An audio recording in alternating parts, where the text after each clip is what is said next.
Shalom Baracha. Depuis la Hilula de Rabbi Shimon bar Yochai, c'est toujours notre espoir, Rabbi Shimon bar Yochai. Nous sommes en train de traverser des problèmes des problèmes graves. On ne sait pas où on va. On a les monas en Dieu, que B'ez Hashem,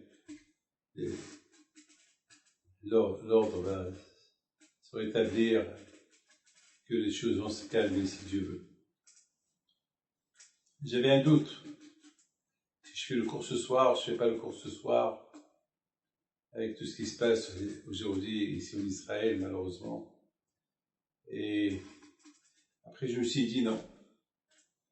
L'espoir, surtout c'est les femmes, les tzadkaniyot. On appelle les femmes tzadkaniyot. Pourquoi on les appelle les tzadkaniyot? Parce que les femmes, elles nous ont donné l'espoir. Lorsqu'on était en Égypte, c'est les femmes qui ont donné l'espoir aux hommes qu'un jour ils vont être libérés. Et je voudrais vous dire combien aujourd'hui j'ai reçu des coups de téléphone, toujours des femmes. Les femmes, avec leur espoir, avec leur prière, qui demandent non-stop, nuit et jour. Et c'est la raison pourquoi le pèlerinage du tzaddik Rabbi Shimon bar Yochai, j'y étais 2 fois cette semaine, le dimanche et le jeudi. Pourquoi? C'est pour dire aux gens, notre espoir à jamais, c'est l'émouna de les tzaddikim. Je voudrais raconter une histoire, une très belle histoire qui s'est passée il y a quelque temps avec un grand tzaddik qui s'appelle Rabbi Shaya Bardaki. Rabbi Shaya Bardaki Alav Shalom, il était le beau-fils de l'élève du Gaon Vilna. À un moment donné, il a voulu faire de la Russie sa aliyah en Israël il y a à peu près 350 ans. Donc il est parti en bateau avec ses 2 enfants. Et pendant le trajet sur la route, il s'est passé qu'il y avait une grande tempête. Il y avait une tempête elle a poussé le bateau vers les rochers. Le bateau il s'est cassé en 2. Il y avait beaucoup de gens qui se sont noyés. Et Alav Shalom, Rabbi Shaya Bardaki, il ne restait que ses 2 enfants, ils étaient jeunes. Il leur a dit, écoutez, accrochez-vous bien sur mes épaules. Je ne peux pas vous tenir, je vais essayer de nager. Et avec l'aide de Dieu, on n'est pas, peut-être on est à 500 mètres du large, alors tenez bon. Mais tellement que la mer était tellement forte, il y avait la tempête, qu'il avait plus de force pour tenir les 2. Il y avait une fille et un garçon. Il ne savait pas quoi faire. D'un côté, c'est ses enfants. Il les adore. Il ne peut pas abandonner un des 2. Et puis il a dit à sa fille, ma fille, toi tu es un peu lourde. Je ne peux pas te tenir. Mes mains, ils n'arrivent plus. Je ne peux plus. Alors si je continue encore quelques secondes à te tenir, je vais lâcher les 2 mains et les 3 vont mourir. Alors, je t'en prie. Il a essayé par tous les moyens de la pousser, de vers lui. Il ne pouvait plus. Il n'en pouvait plus. Alors, sa fille lui dit, papa, mais attends, mais si tu me lâches, si je te lâche, mais qui va me sauver? Mais qui? J'ai personne, j'ai que toi. Papa, tu peux pas me lâcher. Il dit, ma fille, mais j'arrive pas. Il dit, papa, tu n'arrives pas? Mais ça veut dire quoi? Tu veux que je cherche quelqu'un d'autre? À qui je vais appeler? Tu es mon père, il n'y a que toi. Il a entendu cette phrase-là de sa fille. Il a pris des forces. Il a dit, alors ma fille, tiens bon, accroche-toi bien à moi. Et il continue à nager jusqu'à qu'il est arrivé au large. Il s'est évanoui. Et lorsqu'il s'est réveillé, il regarde sa fille, il dit, ma fille, j'ai appris une leçon de toi, que dans la vie, on n'a personne, on n'a que Akadosh Baruch Hu. Si c'est pas Akadosh Baruch Hu qui nous aide, qui va nous aider? Ma fille, la phrase que tu m'as dit, lorsque tu m'as dit, papa, je ne vais pas te lâcher, j'ai que toi. Si je te lâche, qui va m'attraper, qui va me sauver? Il n'y a que toi. J'ai compris que, et c'est ça qui m'a donné la force pour te protéger, et c'est ça qu'ils sont venus sur des forces surhumaines pour continuer à la nage jusqu'à ce que je suis arrivé au large. Ma fille, rappelle-toi toute ta vie que tu as toujours quelqu'un sur qui tu peux compter. C'est Hachem. Sinon, il n'y a personne qui peut te sauver que Hachem. Mes amis, vous voyez de cette histoire-là, cette fille-là, l'espoir qu'il a donné, même à son père, parce que même son père était fatigué. Même son père pouvait se noyer. Parce que, vous savez, c'est lorsque la mer elle est agitée, lorsqu'il y a des tempêtes, tu n'arrives pas à nager, c'est impossible. C'est impossible, surtout la peur. Avec tout ce qui s'est passé dans le bateau, il y a quelque chose qui arrive. Mais cette phrase que sa fille, elle a dit pour elle, papa, si tu ne me sauves pas, qui va me sauver? Si je ne m'accroche pas à toi, en qui je vais m'accrocher? C'est-à-dire que je lui donne une force, non seulement pour sauver sa peau, mais sauver sa fille et sauver son fils. Mes amis, c'est ça, le peuple juif dans sa vie jusqu'à maintenant, il vit toujours avec l'espoir. L'espoir d'avant, toujours on connecte notre vie avec le passé. Lorsqu'on voit Abraham, Yitzhak et Yaakov, toujours l'aïmona et le bitachon et l'espoir qu'ils avaient en Kadosh Baruch Hu.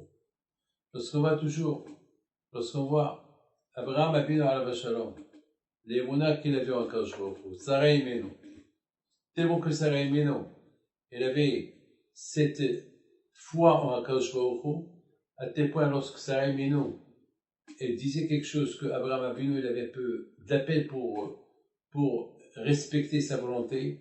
Qu'est-ce que Akadosh Baruch Hu lui dit? Abraham, écoute-la. Elle est intelligente, elle sait ce qu'elle dit. Écoute-la. Toujours, mes amis, nos femmes, que le bon Dieu les protège, ils nous ont donné toujours un espoir.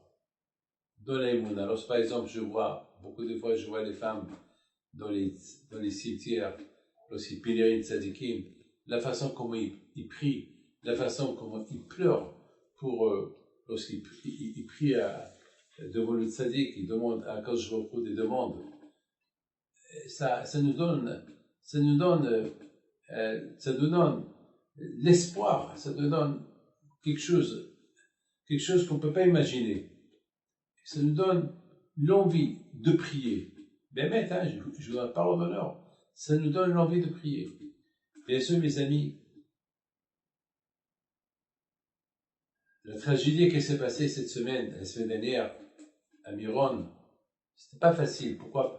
Bien sûr, on a eu beaucoup dans la vie de notre histoire, on a eu des problèmes toujours. On a eu toujours des grands problèmes. Par exemple, je ne veux pas parler de la Shoah, je ne veux pas parler de tous les problèmes qu'on a eu depuis la destruction et du premier temple et du deuxième temple et les exils, etc.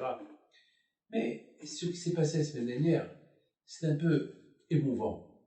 Parce que on s'est habitué à ce que chez Rabbi Shimon bar Yochai, jamais il pouvait avoir un incident. Et pourtant, on sait très bien, et les gouvernements le savent, et tout le monde sait que des milliers, des centaines d'années que les Juifs ils voient à Miron, toujours s'il y avait le danger qui était là. Mais jamais, moi je me rappelle, j'étais là-bas il y a 3 ans, il y a 4 ans, il y a 5 ans, on pouvait même pas marcher. On se touchait lorsqu'on marchait, c'est impossible. C'est impossible de marcher, vraiment. Vous savez, pour arriver à la tombe de Rabbi Shimon bar Yochai, si tu as de la chance, c'est impossible. Mais les gens, ils allaient là-bas et ils restaient dans la montagne. Et beaucoup des milliers de personnes, ils savaient qu'ils n'allaient pas avoir le mérite de rentrer et toucher la grotte. Mais ils étaient là-bas. Ils allaient pour chanter. Comme beaucoup de tzadikim me disent que la montagne de Miron, là où il est entré à Bishon Wahai, c'est comme le Kodesh HaKodeshim, c'est comme le Beth Amikdash. Vous savez que Rabbi Shimon Bar Yochai alav shalom, dans le Zohar, on l'appelle Shabbat. Il s'appelle Shabbat. De la même façon que Shabbat, c'est un jour très saint. Eh bien, Rabbi Shimon Bar Yochai alav shalom, on l'appelait Shabbat Kodesh, Shabbat Hashem. C'est de la folie. C'est de la même façon que les 6 jours de la semaine, ils sont bénis par le Shabbat. Alors, Rabbi Shimon Bar Yochai aussi, tous ses élèves, tous ceux qui le suivent, ils sont bénis par lui. C'est de la folie. Vous ne pouvez même pas imaginer qu'il pouvait avoir un incendie. On ne pouvait pas imaginer. C'est impossible, impossible, impossible. On disait que, et pourtant, le danger était toujours là. Et tout le temps, il parlait dans les journaux, dans les médias, toujours on parlait du danger. Mais personne n'a rien fait parce que personne ne pouvait imaginer que ce danger-là, un jour, il pouvait arriver. Je me rappelle, il y a 3 ans, il y a 4 ans, il y a 5 ans, je suis passé par ce chemin qu'on appelle aujourd'hui le chemin de la mort. Je me rappelle, on est passé par là-bas. Combien de fois je suis passé par là-bas, vous savez, c'était étouffant, vraiment. Il y avait 20 personnes avec moi qui ont fait une petite ceinture pour que je pouvais respirer un peu. Mais personne n'a glissé. Personne, jamais, jamais, jamais, il y a eu un incident là-bas. C'est la folie. Donc, personne, donc ça choquait tout le monde. C'est la raison pourquoi je suis parti là-bas 2 fois cette semaine. Justement, la semaine dernière, pardon, justement pour montrer ma solidarité vis-à-vis du tzaddik, que ma émouna en lui, elle n'a pas diminué, et c'est toujours mon espoir. C'est tout. Il est toujours mon espoir. Pour toujours. Mes amis, mais la question toujours elle est là. La question elle est toujours là. Qu'est-ce qui s'est passé? Pourquoi? Bien sûr, plusieurs fois on a discuté, on a parlé que chez nous il n'y a pas de... Pourquoi? Parce qu'il n'y a pas de réponse. Parce qu'il n'y a pas de réponse, parce qu'il n'y a pas de question. Prenez la chose vice-versa. Il n'y a pas de question parce qu'il n'y a pas de réponse, il n'y a pas de réponse parce qu'il n'y a pas de question. C'est tout. Alors, mais quand même, on est des petits. Alors, vous savez, il y a beaucoup de rabbinim, des grands rabbinim. Par exemple, il y a Rablo, le grand rabbin d'Israël, le père, qu'il était dans la Shoah. Aujourd'hui, il a dépassé les 80 ans, mais il parle de la Shoah. Beaucoup de fois, il y a des gens qui lui posent des questions, ils lui disent: toi qui as passé à la Shoah, toi qui as perdu toute ta famille de la Shoah, comment ça se fait que tu es rabbin, tu es devenu grand rabbin d'Israël, ton fils est le grand rabbin d'Israël, et tous tes enfants et toute ta famille sont des rabbinim? Comment ça se fait avec tout ce que tu as passé dans la Shoah, comment tu crois encore en Dieu? Et il a donné une très belle réponse. Il a dit: vous savez, nous, on est des êtres humains. On a notre cerveau très limité par rapport au cerveau de Akadosh Baruch Hu. Hachem, il est illimité. Hachem, on ne peut pas arriver du tout à penser, à avoir une idée, parce qu'on ne peut pas jamais comprendre. On ne peut jamais comprendre. Parce que vous savez très bien que l'être humain, il peut être le plus grand, le plus hacham, le plus intelligent du monde, il est limité. Son cerveau, il est limité. À un moment donné, stop, il ne peut plus continuer. Il ne peut plus réfléchir. Par exemple, un homme, il peut être le plus grand intelligent du monde, à un moment qu'il dort, son cerveau ne fonctionne plus. Il ne peut pas calculer, il ne peut rien faire, il dort. Mes amis, Akadosh Baruch Hu, il n'a pas de limite de son cerveau. Il sait ce qu'il fait, on ne peut pas comprendre. Donc jamais on aura une réponse à cette question-là, parce qu'on ne peut pas comprendre. C'est comme il y a Rav Hirsch alav shalom, il dit: imaginez-vous un être humain lorsqu'il est par terre, il regarde. Si par exemple, il veut voir le monde, il peut rien voir, parce que ses pieds sont par terre. Mais si il est en hauteur, si par exemple, il prend le vol, il prend un avion, et de l'avion, il voit d'en haut en bas, ben, il va voir devant lui un monde. Eh ben, exactement, c'est ça, Kadosh Baruch Hu. La façon, comment Kadosh Baruch Hu voit les choses, c'est pas comme nous on peut voir les choses. Nous, on voit les choses d'en bas en haut. Mais Kadosh Baruch Hu voit les choses d'en haut en bas. Donc, s'il voit les choses de haut en bas, donc il voit, et sa vision, elle est des centaines de milliards de fois plus importante que la nôtre. Donc, finalement, on peut rien comprendre. D'ailleurs, il y a un passouk dans David Ameller, comme ça je l'ai expliqué. Mi'a ale be'ar Hashem, ou mi'a kum b'mkom kodsho. Mi'a ale be'ar Hashem.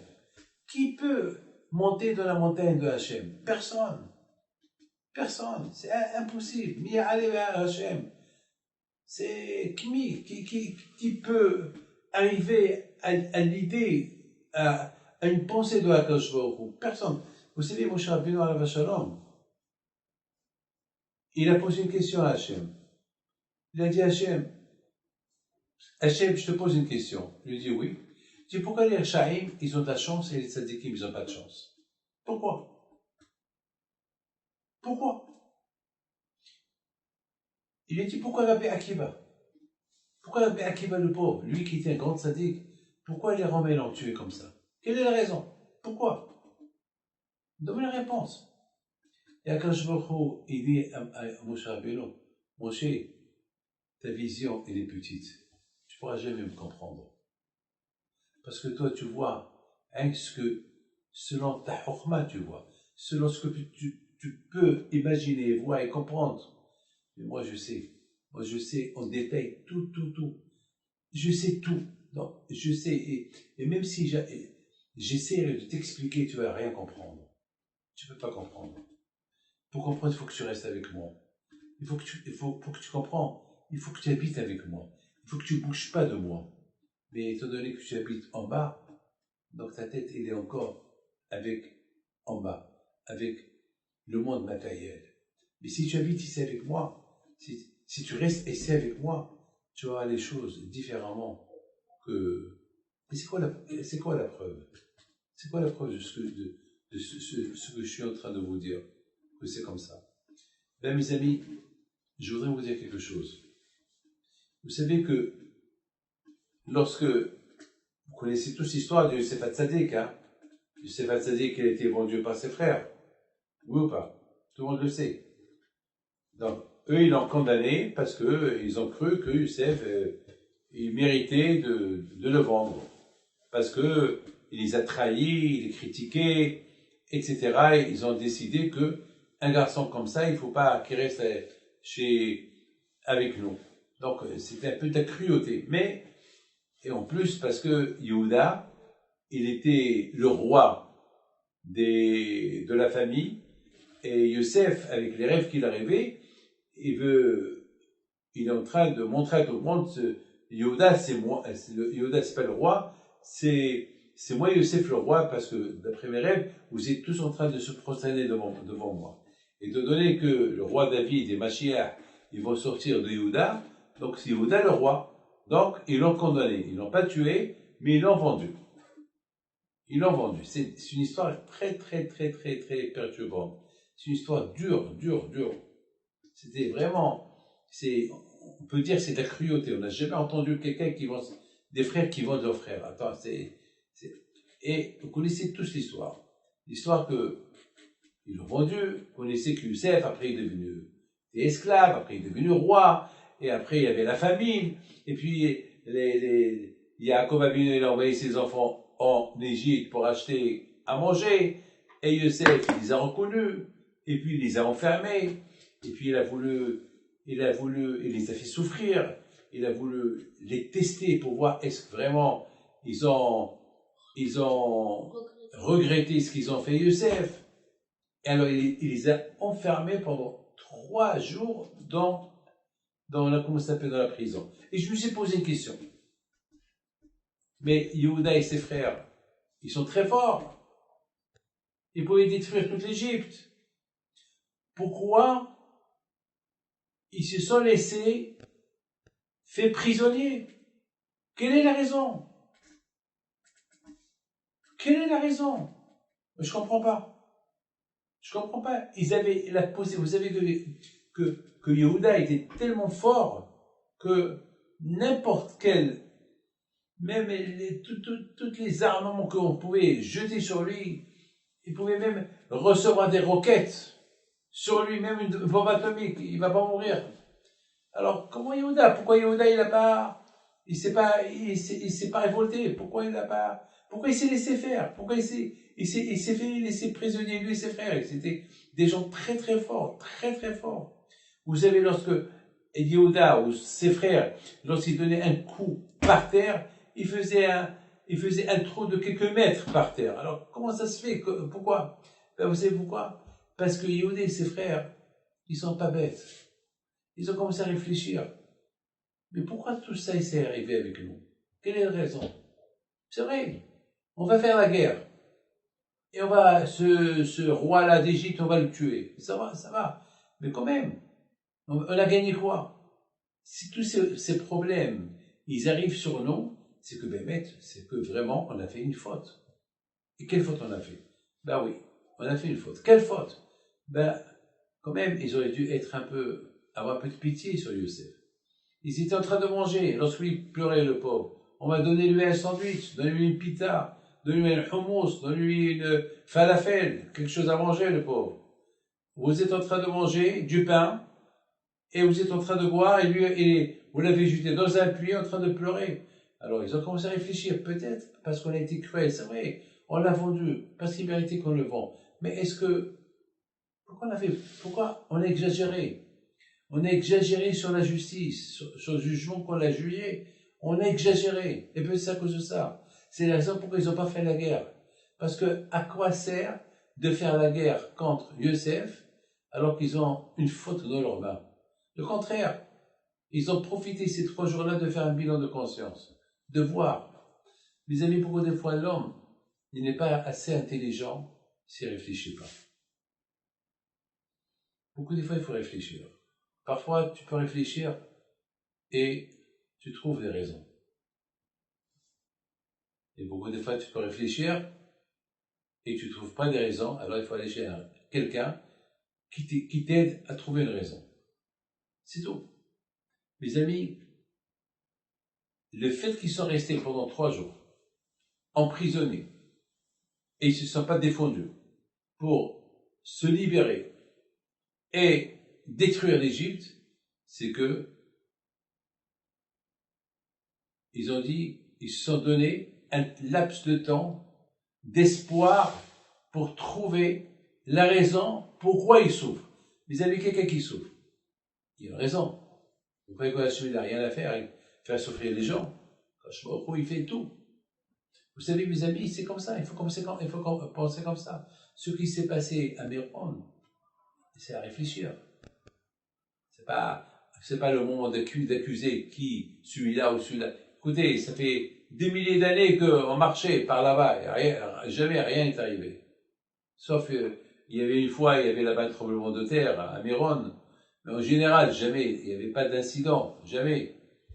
Mais pourquoi ça s'est arrivé? Donc on va pas, ouais, c'est à cause de ça, vous savez, accuser, c'est facile d'accuser. Les accusés, c'est nous. Parfois, c'est nous. C'est nous. Quand je vois il nous met un point d'interrogation. Trouver, Hachem toujours, il a l'espoir que peut-être on va faire teshuva. Toujours, quand je vois qu'il a l'espoir, peut-être on va changer. Quand je vois qu'on ne croyait pas qu'il veut faire du mal, on ne comprend pas. Lui, il le comprend. Lui, c'est ce qu'il fait. Mais il en est petit pour le comprendre. Très, très, très petit. Très, très petit pour le comprendre. Quand je vois, il voit. C'est comme si, par exemple, si on veut voir quelque chose grand, on prend la loupe. Avec la loupe, on voit la lettre grosse, grande. Quand je vois il voit la chose avec la loupe. Et quelle loupe, comment Hachem voit, c'est au-delà de ce on peut imaginer. Mes amis, bien sûr, et bien sûr, et bien sûr, lorsqu'on voit, mes amis, qu'aujourd'hui, Baruch Hashem, j'étais là-bas la semaine dernière, pardon, et je donne la parole d'honneur, j'ai pas senti du tout le besoin de pleurer ou avoir de la peine, ce qui s'est passé. Parce que je sentais qu'ils étaient vivants. Bien sûr que j'ai eu de la peine, ne croyez pas, le premier jour que je l'ai entendu, j'avais de la peine, bien sûr, j'ai même versé quelques larmes, mais une fois que j'étais sur place, je sentais que Hachem, il nous met dans des situations comme ça, c'est comme pour nous donner à réfléchir, toujours avec l'espoir de retourner vers lui. Eh bien, mes amis,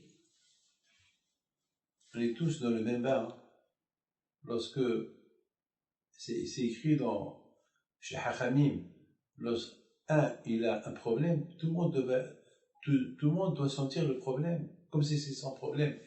Par exemple, il y a un passage qui dit le telech achil be'amecha. Ne parle pas de la médisance sur ton ami. Et Rabbi Shimon Bar Yochai alav shalom, il dit une phrase extraordinaire. Il dit à quoi ça ressemble? Comment on peut expliquer ce pasuk? Ce verset-là ne parle pas de la médisance. Be'amecha, be'amecha, ça veut dire dans ton peuple. Ou bien bi'imcha, avec toi. Parce que chacun, même que mon frère, un juif, il habite en Australie, et moi j'habite, je sais pas, la fin du monde, ben, il faut le sentir comme s'il est imcha, comme s'il est à côté de toi. Alors, comme s'il est à côté de toi. Donc, même s'il est là-haut, même s'il est à 1 milliard de kilomètres de toi, tu ne peux pas le critiquer. Parce qu'il y a beaucoup de gens qui vont dire, parce qu'il habite, à la fin du monde, il habite dans la lune, non, je peux le critiquer, jamais il va savoir. Non, ne le critique pas. Considère comme s'il est à côté de toi. Et en parlant de lui, tu peux mettre le monde en danger. Et sur ce, Rabbi Shimon Bar Yochai explique, il dit, lorsque des voyageurs qui voyagent dans un bateau, et au fond du bateau, il y a un monsieur là-bas qu'on lui a donné une chambre parce que c'est moins cher. Et les passagers, ils entendent quelqu'un qui tape avec un marteau. Je vais descendre pour voir ce qui se passe. Il voyait monsieur qui est avec un clou dans les mains, en train de faire un trou dans le bateau. Il dit, mais t'es fou? Mais tu vas nous tuer. Il dit, pourquoi je vais vous tuer? Ben, j'ai envie de faire un petit trou pour avoir un peu d'eau. J'ai envie de laver mes pieds avec de l'eau de la mer. Il dit, mais attends, mais si tu fais un trou, tu vas nous tuer tous. Tu mets tout le monde en danger. Alors, mes amis, Rabbi Yaakov Herzega alav shalom, dans son livre Pituchei Chotam, il dit que lorsqu'un homme il parle de la Shonara, il met tout le monde en danger comme ce bateau-là, que lorsque quelqu'un il tape au fond du bateau, il met tous les passagers en danger. Dans la bouteille, il y a malheureusement ces derniers temps, on entend trop de critiques, trop de médisance, trop. Même en drabin, un chimishmor, et vous savez, dans les chivot, il y a des histoires. Il y a, quand quelqu'un est parti ramasser de l'argent, et son copain, il a pris la yeshiva. Le temps que le directeur de la yeshiva, il arrive, il a trouvé que son bureau était fermé. Qu'est-ce qui s'est passé? Eh bien, son ami lui a pris sa place. Il a fallu que des grands rabbins interviennent pour mettre de l'ordre. Malheureusement, c'est des choses qui peuvent arriver. Et c'est la raison pourquoi aujourd'hui, mes amis, Beth Amikdash n'est pas encore construit, parce qu'il y a cette aide gratuite. Mais on a toujours l'espoir. Mais quel espoir? L'espoir, si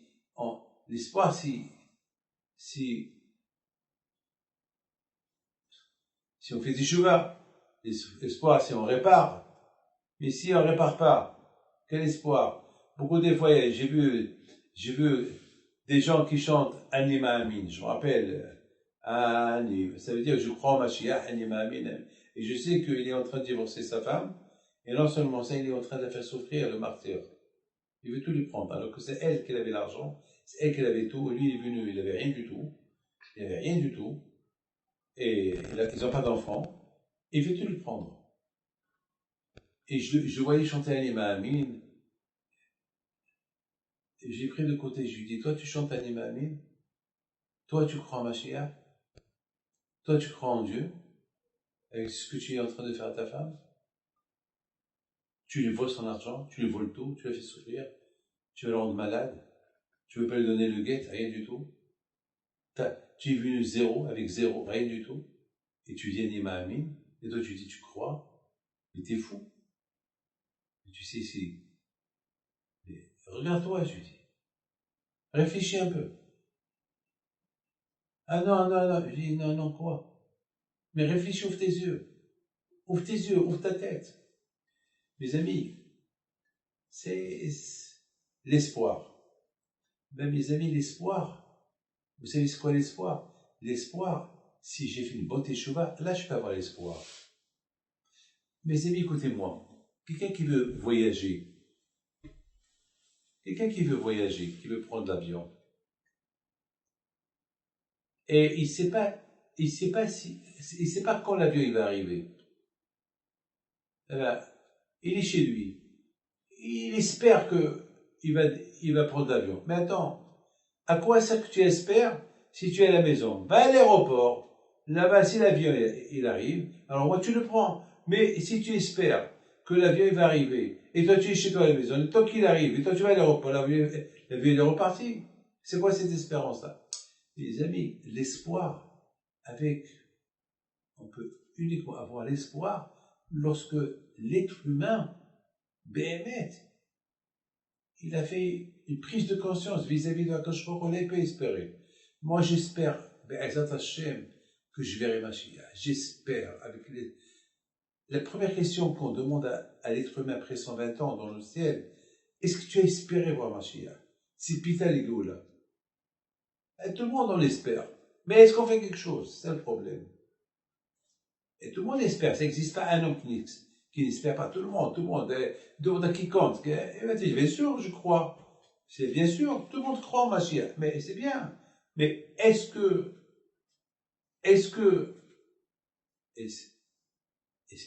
oui, mais est-ce que tu as prié? Est-ce que, ben, mais avec la bouche, Anima Amin, est-ce que l'espoir qu'avec la bouche? Non. C'est pita, est-ce que tu l'as attendu? Je me rappelle mon père, oui. Oh là là, mon père à la Shalom, c'était extraordinaire. Mon père à la Shalom, à l'entendre parler de Mashiach, on croyait qu'il allait venir, c'est éminent. On croyait qu'il va venir d'un moment à l'autre. À le croire. La façon, comment il disait, Manavo ale arim agleb basser. Ah, David va venir nous annoncer la venue de Mashiach. Il va monter dans les montagnes, il va sonner le chauffard. Aïe, aïe, aïe, aïe, aïe, aïe, aïe. Il fallait voir comment il parlait. Et on regardait, lui, il tournait la tête et nous, on tournait la tête avec lui. L'espoir, c'est une chose, et l'aïmouna, et faire pour que Mashiach il vient. Tu ne peux pas dire, ben, j'espère, Anima Ami qui va venir, et de l'autre côté, tu parles à son là, tu te casses l'autre, et ça marche pas. Ça marche pas. Mes amis, on est très petits. Notre tête, elle est très très petite. Maintenant, je vous raconte une histoire.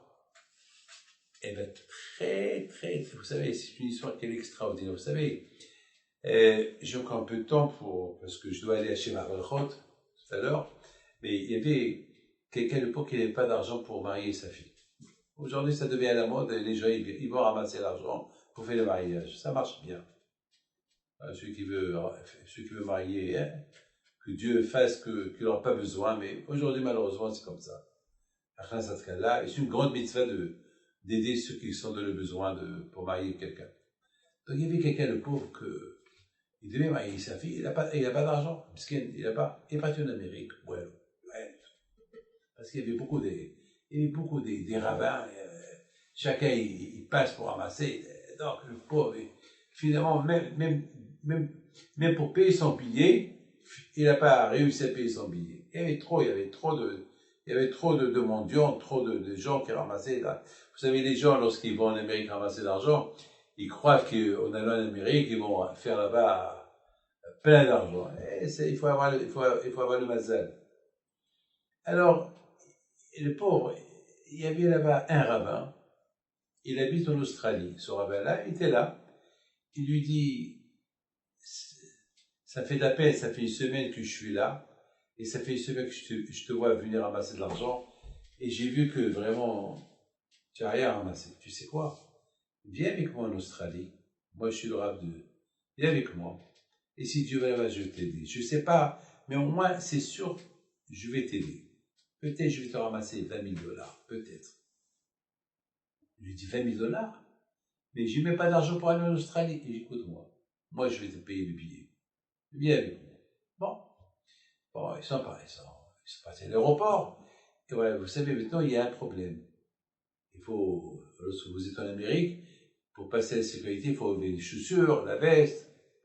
Et malheureusement, lorsqu'il arrive de l'autre côté, il ne trouve pas ses chaussures. Il ne trouve pas ses chaussures. Il se peut que c'est quelqu'un, je ne sais pas, quelqu'un s'est trompé, quelqu'un, je ne sais pas, de toute façon, il n'a pas trouvé ses chaussures. Alors lui, c'est arabe, c'est un pauvre, donc ses chaussures, c'était pas, il ne faut pas imaginer qu'il avait des beaux chaussures, mais à Colpani, il n'a pas trouvé de chaussures. Et le pauvre, il ne savait pas quoi faire, et il a dit mes chaussures. Et les gens l'ont compris. Alors, les gens lui ont dit, ben voilà, prends une paire de chaussures, parce qu'il y avait là-bas une paire de chaussures. C'est-à-dire que quelqu'un, il s'est trompé, il a pris ses chaussures, et il n'a pas voulu. Alors, ils lui ont dit à la sécurité, écoutez, celui qui t'a pris tes chaussures, voilà, il a laissé ses chaussures, prends ses chaussures. Non, je ne peux pas les prendre parce que les miens, ils sont très anciens, ceux-là, ils sont propres, ceux-là, c'est beau, ceux-là, c'est chrétien, je sais pas comment c'est une paire qui coûte de l'argent, peut-être coûte 300 dollars, quand les miens, que ça coûte même pas quelques shkalim, et personne peut les acheter. Un copain a dit non, moi je veux pas voler. J'ai peur que, donc ils ont eu de la peine pour lui. Il a dit alors, qu'est-ce que tu veux faire? Il a dit, donc il a apporté une paire de, comment ça s'appelle, les chaussures là qui donnent dans l'avion, dans les mules. Donc il avait les mules, il marchait avec les mules, tout le monde qui le regarde avec les mules. Il arrive dans l'avion, il s'assoit avec le rabbin. Le rabbin lui a dit, quel kiddush Hashem tu as fait? Tu es super, tu es extraordinaire. Tu n'as pas voulu prendre ces chaussures-là. Il a dit, comment tu veux que je les prends? C'est pas les miens. Quel kiddush Hashem? Pendant le vol, il y a un riche qui arrive, un monsieur qui arrive. Il va vers lui, il lui dit, c'est toi qui as perdu les chaussures. Il lui dit, oui, mais je t'ai vu. J'ai vu que tu es un homme honnête. J'ai vu que tu n'as pas voulu prendre des chaussures qui t'appartiennent pas. Tu as de la famille, tu es d'où? Il a dit, moi je suis d'Israël. Et pourquoi tu vas en Australie? Alors le rabbin lui dit, le grand rabbin d'Australie lui dit, c'est un pauvre, il doit marier sa fille, il n'a pas les moyens, donc il va venir pour ramasser de l'argent. Il dit, tu vas pour ramasser de l'argent. Et combien ça va coûter ce mariage? Ben c'est un mariage, je ne sais pas. Et le rabbin lui dit, ben c'est un mariage qui va coûter peut-être 25, 30 000, 40 000 dollars. Il dit, demain, voilà ma carte, je suis tel et tel, viens dans mon bureau, je te donne la somme. Alors le rabbin lui a dit, c'est beaucoup. Il a dit, ce qu'il a fait, moi j'avais une autre idée sur les juifs. Je croyais que les juifs c'était des profiteurs. Je croyais que les juifs c'était des voleurs. Et ce que j'ai vu avec mes yeux, un qui se fait honte pour ne pas prendre les chaussures d'un autre, alors qu'ils ont pris ses chaussures. Je demande pardon à Dieu pour ces mauvaises idées que j'ai eues chez vous. Demain, venez. Et le lendemain, ils sont partis chez lui.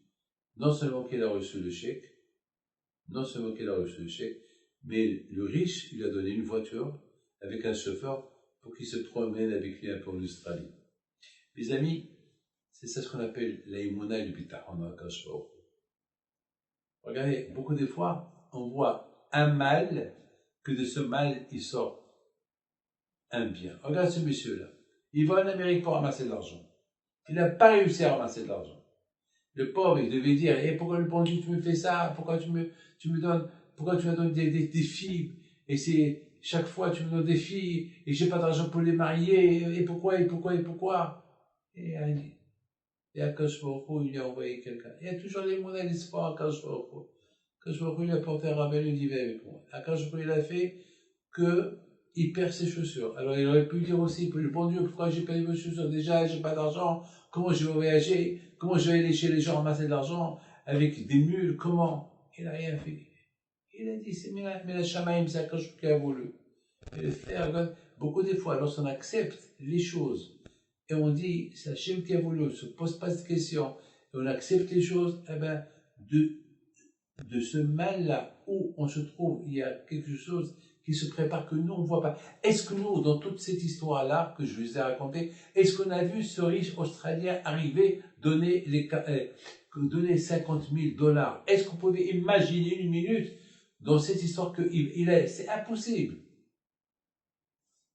Lorsqu'on a l'espoir en Hachem, espéra. J'espère. L'espérance. Avec les Hachem. On dit Kavé el Hachem, Hazak Yames Lebecha, mais Kavé el Hachem. On dit le matin de la prière 2 fois, j'espère. L'espoir. Parce que beaucoup de fois, on a l'espoir, mais ça peut être, peut-être, on a l'espoir, mais c'est un espoir qui est un peu falsifié. Un faux espoir en Dieu. Alors c'est pour ça qu'on nous répète, non, renforce-toi et il faut avoir encore l'espoir. Le vrai espoir, pas un espoir comme ça. Ça veut dire un espoir de... Mes amis, beaucoup de fois, mes amis, l'être humain, il peut se poser la question, pourquoi ce coup-là qui m'arrive du ciel? Il ne comprend pas. Mais pourquoi Hachem, avec tout ce que je fais, pourquoi tu me fais ça? Pourquoi? Il ne comprend pas. Il ne comprend pas. Il perd l'espoir. Parce qu'il ne comprend pas. Mais monsieur, si tu ne comprends pas, parce que ta tête, elle est petite. Parce que ton cerveau, il est petit. Il y a des choses que tu ne peux pas voir maintenant. Sur le coup, il fait du bobo, il fait mal. Mais attends un peu. Tu vas voir, tu vas sourire, tu vas rigoler. Les choses vont être meilleures. Oui, mes amis. Il y a l'espérance. Tikva. Oui. Beaucoup de fois, c'est comme ça. Vous savez, mes amis, lorsque Yona, il s'est sauvé du bon Dieu, il y avait la tempête dans l'eau, et les gens, les voyageurs, ils ont compris qu'il y a un problème. Pourquoi? Parce qu'il y avait la tempête uniquement autour du bateau, pas dans la mer. Dans toute la mer, c'était calme. Mais autour du bateau, il y avait une tempête. Ils ont compris qu'il y a quelque chose. Il y a quelqu'un dans le bateau qui a fait une bêtise. Qu'est-ce qu'il dit, Yona? Bichili. C'est pas que je cherche. Pourquoi? C'est moi le fautif. C'est tout. C'est moi le fautif. Parce que je me suis sauvé du bon Dieu. C'est tout. C'est moi la faute. Il faut admettre. Beaucoup de fois, c'est dur pour nous d'admettre la vérité. C'est beaucoup de fois. Il y a, par exemple, un problème qui arrive. Attends, une seconde. Avant de dire pourquoi, réfléchis pourquoi. Peut-être t'as fait ça, peut-être t'as fait ça. Avant de prendre un bilan de conscience, déjà tu accuses tout le monde. C'est pas normal. Les Shvatim, leur espoir c'était pendant ces 3 jours qu'ils étaient dans la prison, et pendant ces 3 ans, ils n'ont pas chômé. Pourquoi on est là? Quelle est la raison que Hachem nous a envoyé ce monsieur-là qui nous embête? Quelle est la raison? Pourquoi? À la fin, ils ont trouvé la raison. Une fois qu'ils ont trouvé la raison, c'était le 3e jour, Youssef, il a ouvert les portes de la prison et il les a libérés. Les amis, aujourd'hui, je termine ce cours-là et je vous raconte une belle histoire que je n'ai jamais racontée. Très belle histoire. Alors, vous savez, il y a quelques années, on a fait la Iloula de Rabbi Haim Pinto à Paris. Il y a une femme, une maman, elle m'appelle et me dit: Rabbi David, mon fils, Maurice, et malheureusement, il tombait avec un juge, très dur avec lui, et il l'a mis en prison. Et voilà, la Rosh Hashanah elle approche, et on ne sait pas quoi faire. Et je sais qu'il y a la Iloula de Rabbi Haim Pinto, et lui, il avait envie cette année d'aller à la Iloula de Rabbi Haim Pinto. Alors, prie. Qui a le mérite de Rabbi Haim Pinto? Qui a quelque chose? Je lui dis, si Dieu veut pas être Hachem, il viendra à la Iloula de Rabbi Haim Pinto. S'il l'a dit, eh bien, il viendra. Rabbi David, vous savez qu'il a réservé la place chez M. Marciano? Alors, s'il a réservé avec les Hachem, il faut avoir les Mouna, espoir. Qu'avait El Hachem? Bon. Quelques temps plus tard, on est parti au Maroc, on est parti à la Iloula de Rabbi Haim Pinto. Et voilà, elle m'appelle le vendredi. Elle m'appelle déjà le jeudi. Rabbi David, c'est madame telle, mon fils Maurice est toujours en prison. Il a été convoqué cette semaine par le juge. Le juge, il est dur avec lui. Il ne veut pas le lâcher. Il ne veut pas le lâcher. Et vous m'avez promis, vous avez dit qu'il allait venir. Je dis, madame, j'ai promis. Il faut avoir l'espoir. Et Hachem, priez, madame. Le lendemain, vendredi, je ne dois pas redonner. Ce monsieur, il habite toujours à Paris. Je ne peux pas dire le nom de famille, mais si vous prenez le livre des histoires de Rabbi Haim Pinto, vous allez voir là-bas l'histoire de le livre. En détail. Là, je la résume. Et voilà, mes amis, elle m'appelle le lendemain encore. Et me dit, Rabbi David, c'est vendredi. Alors, ça veut dire, et demain, vous êtes à Essaouira. C'est le Shabbat à Essaouira. Samedi soir, c'est la Iloula. Et mon fils, il ne va pas être à la Iloula. S'il ne va pas être à la Iloula, ça veut dire qu'il va rester là-bas à Rosh Hashanah. Madame, il faut avoir toujours l'espoir. Shabbat, il n'est pas encore rentré. Pour moi, l'histoire est terminée. C'est tout. C'est terminé. Avant Shabbat, je reçois un coup de téléphone, quelqu'un qui vient d'urgence, parce que moi, entre-temps, j'ai éteint mon téléphone, parce que ça y est, je vais à la synagogue. Rabbi David, Baruch Hashem, quoi? Maurice, le juge, il l'a libéré, il y a 1 heure. Ah bon? Baruch Hashem, mais c'est Shabbat. Mais il a réussi à réserver une place pour dimanche matin, à 5 heures du matin, et il va arriver à Paris, à Casablanca, et de Casablanca, et nous, on est là de toute façon jusqu'à 3 heures d'après-midi, donc on va le voir, donc je vais faire une bracha chez Rabbi Haim Pinto. J'étais content. Le dimanche, alors, on a fait la Séouda, et je l'attendais. Il arrive vers 11 heures. On était content, on a fait le repas, et je lui dis, raconte-nous ce qui s'est passé exactement. Il a dit, le vendredi après-midi, j'ai été convoqué par le juge parce qu'il y avait de nouveaux éléments. Et d'après les nouveaux éléments, ils ont arrêté les fautifs. Donc finalement, ils ont compris que Maurice, il n'a rien fait. Et tout ça, et vous savez que les juges, ils disent à Maurice, j'aurais pu attendre jusqu'à dimanche, jusqu'à lundi ou mardi. Je devais je devais voyager pour le week-end. Mais je ne pouvais pas. J'ai dit, c'est pas possible que moi je passe, vous êtes innocent, c'est pas possible que moi je passe un week-end et vous restez comme ça en prison. Vous êtes libre, voilà votre passeport, bon voyage, partez. Mais non, Maurice, la première chose qu'il fait, il appelle l'agence. L'agence, il lui dit, il n'y a pas de vol, il n'y a rien. Le premier vol, c'est à 11h, dimanche à 11h. Samedi soir, il n'y a pas de vol pour Casablanca, il n'y a rien. Et à un moment donné, il lui dit, attends, il y a un vol à 5h du matin, dimanche, de Roissy, alors que la Royal Air Maroc, elles sont toujours de Orly, pas de Roissy à l'époque, et vous êtes le seul passager.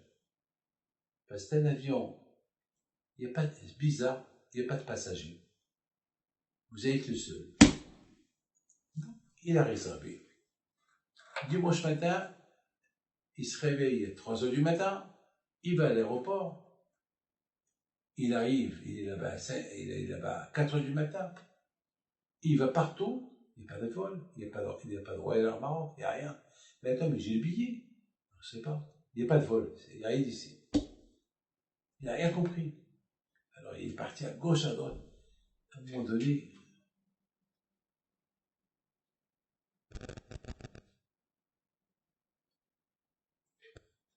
il rencontre quelqu'un qui était un peu brun. Il avait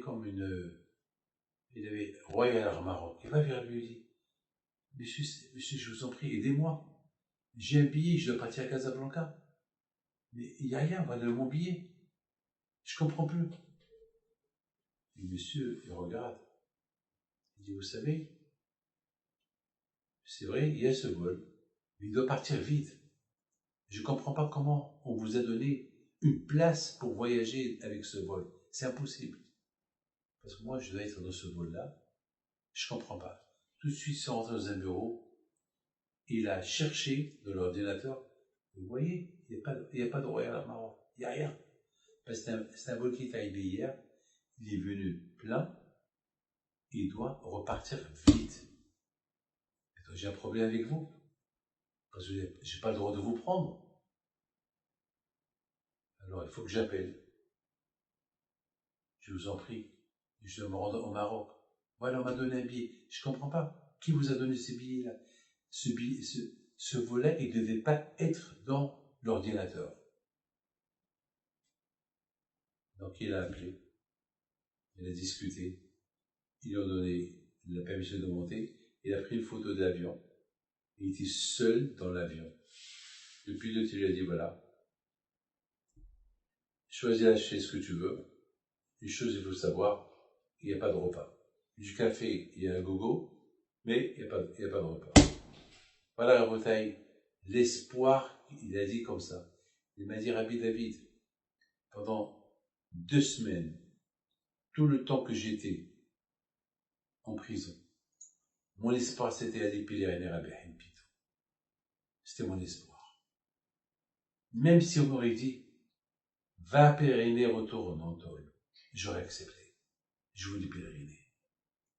Et non seulement j'ai été relâché, on m'a rendu mon argent, j'ai gagné le procès, et Baruch Hashem, on m'a donné le casier judiciaire propre, Hashem m'a donné un avion privé, un avion de 300 passagers, j'étais le seul, un vol qui ne devait pas être dans l'ordinateur. Le monsieur qui m'a, l'agent de voyage, il m'a donné une place, personne ne comprend. Voilà. Mes amis, que le bon Dieu protège et vous donne à vous tous la santé, la joie, la prospérité, et toujours avec l'espoir de voir Mashiach, l'énéra bien bien Amilkaz.